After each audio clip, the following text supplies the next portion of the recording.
નમસ્તે દર્શક મિત્રો, હું છું અરવિંદ સ્વામી અને આપ જોઈ રહ્યા છો કાન ખોલ કે સ્વામી ન્યૂઝ ચેનલ।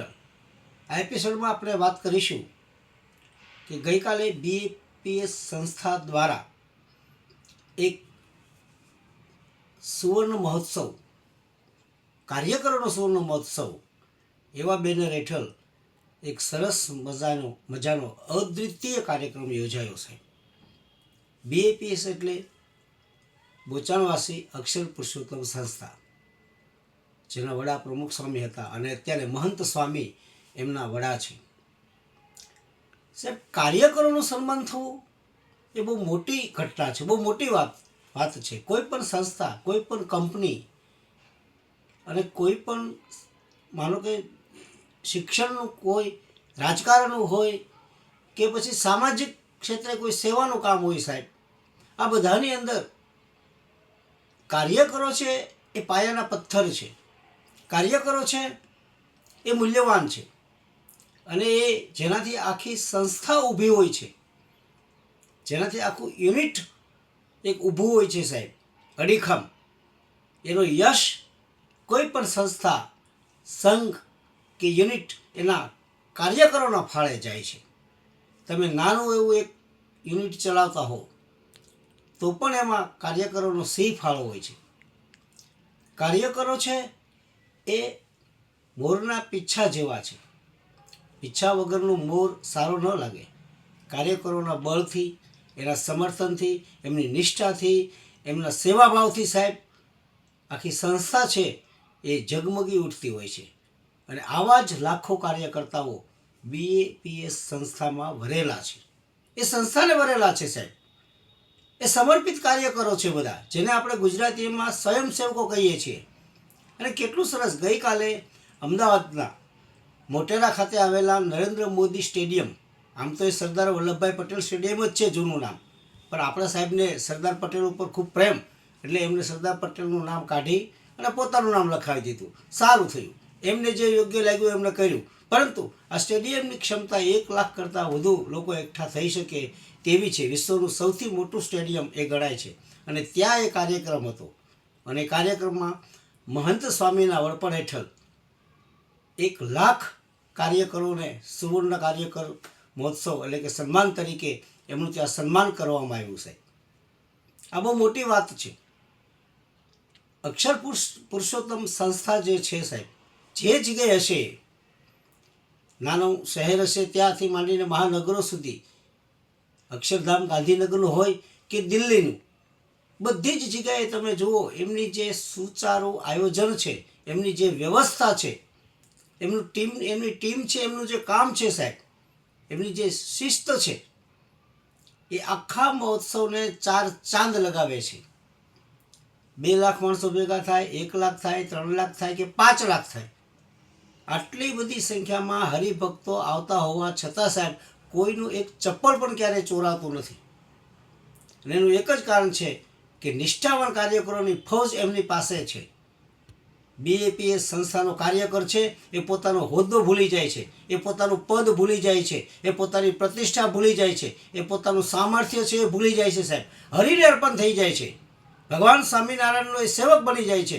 ત્યાં કોઈ ડૉક્ટર હોય, સાહેબ, અને ડૉક્ટર એમ કહેવામાં આવે કે તમારે અહીંયા ટ્રાફિકની વ્યવસ્થા સંભાળવાની છે, અથવા કોઈ એન્જિનિયરને એમ કહેવામાં આવે કે ભાઈ તમારે અહીંયા બૂટ ચપ્પલની વ્યવસ્થા સંભાળવાની છે, તો ત્યાં એવું એ ન વિચારે કે હું એન્જિનિયર છું એટલે બૂટ ચપ્પલનું ધ્યાન નહીં રાખું, અથવા હું ડૉક્ટર છું એટલે મને આવી ટ્રાફિક વ્યવસ્થામાં શા માટે મૂક્યો, આ મારું અપમાન છે, એવો કોઈ ભાવ ત્યાં થતો જ નથી। માણસ સંપૂર્ણ નિર્મળ થઈ ગયો હોય છે પછી જ એ બીએપીએસ સંસ્થામાં જોડાય છે। બીએપીએસ સંસ્થા કોઈને કહેતી નથી કે તમે અમારામાં જોડાવ, પણ એનું કાર્ય અને ભગવાન સ્વામિનારાયણનું આખું જીવન ચરિત્ર, એમની પ્રવૃત્તિઓ, સાહેબ, એ જોઈ અને માણસ ત્યાં સમર્પિત થાય છે। અને એકવાર સમર્પિત થયેલો માણસ છે એ પછી કોઈ સંસ્થાની અંદર નાનો પણ હોતો નથી અને મોટો પણ નથી હોતો।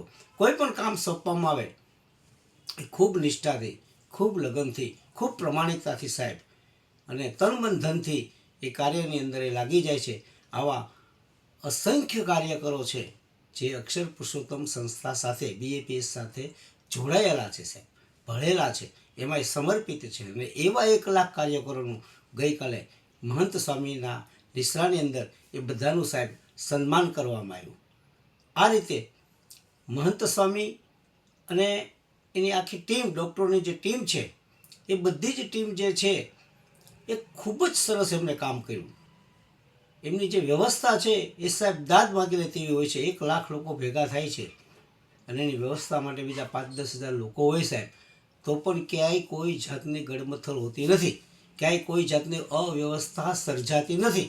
અને એનું કારણ એક જ છે કે BAPS સંસ્થાનું મેનેજમેન્ટ છે ને સાહેબ, એ ટોપ મેનેજમેન્ટ છે. તમારા ઘરે સત્યનારાયણની કથા હોય ને જો તમારું મેનેજમેન્ટ ન હોય તો સત્યનારાયણની કથા પણ થઈ શકતી નથી. અને તમારી હેસિયત બહારનું તમે મોટું આયોજન કર્યું હોય, પરંતુ જો મેનેજમેન્ટ તમારી પાસે હશે તો આખો કાર્યક્રમ હશે એ ખૂબ જ સફળ થશે. અને એવું એક અદ્ભુત મેનેજમેન્ટ આ BAPS સંસ્થામાં એમની ટીમ પાસે છે. અને એટલે જ એને દરેક કાર્યક્રમો છે એ સફળ થાય છે. ભગવાનની કૃપા તો હોય જ છે, એના વગર તો કશું થતું જ નથી.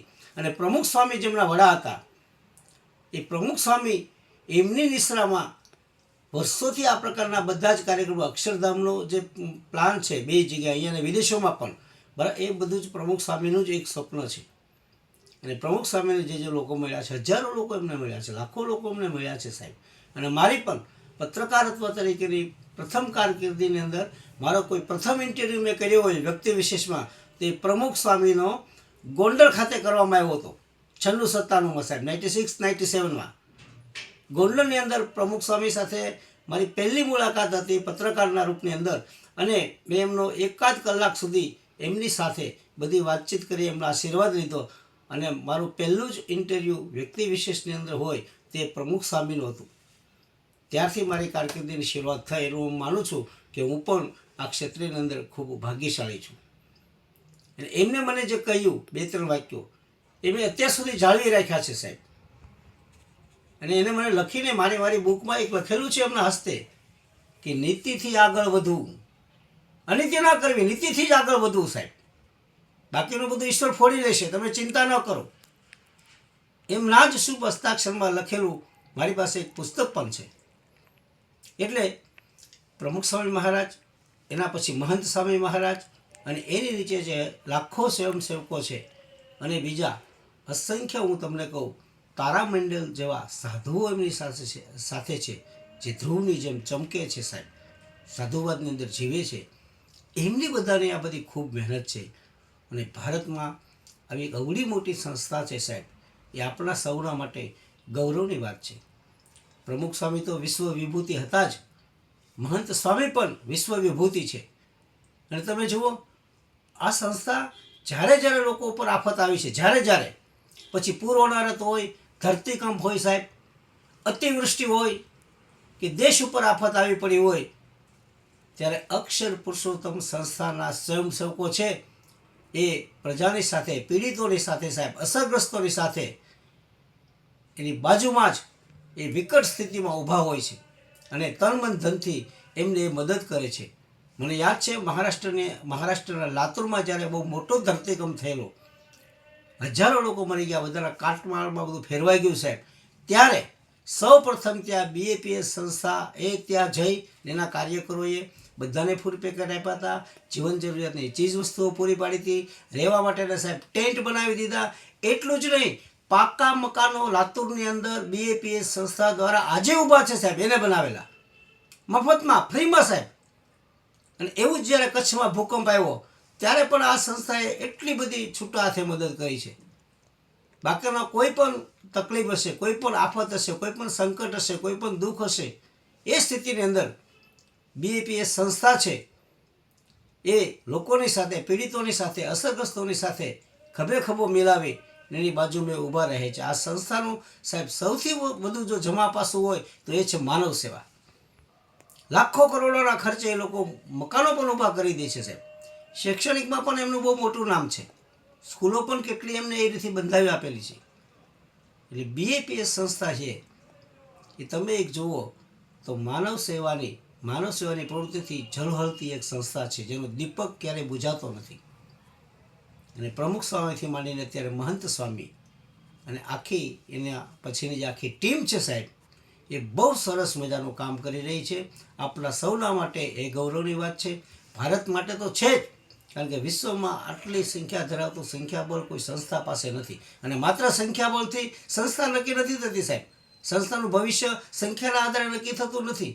નિષ્ઠાવાન કાર્યકરો કેટલા છે, સમર્પિત સ્વયંસેવકો કેટલા છે, મૂલ્યનિષ્ઠ માણસો એની પાસે કેટલા છે, એના પરથી સંસ્થા નાની કે મોટી નક્કી કરી શકાય છે. બીએપી સંસ્થામાં સંખ્યાની દ્રષ્ટિએ તો મોટી છે જ સાહેબ, પરંતુ કર્મનિષ્ઠ સ્વયંસેવકો, સમર્પિત સ્વયંસેવકોની દ્રષ્ટિએ વિશ્વની સૌથી મોટી સંસ્થા છે.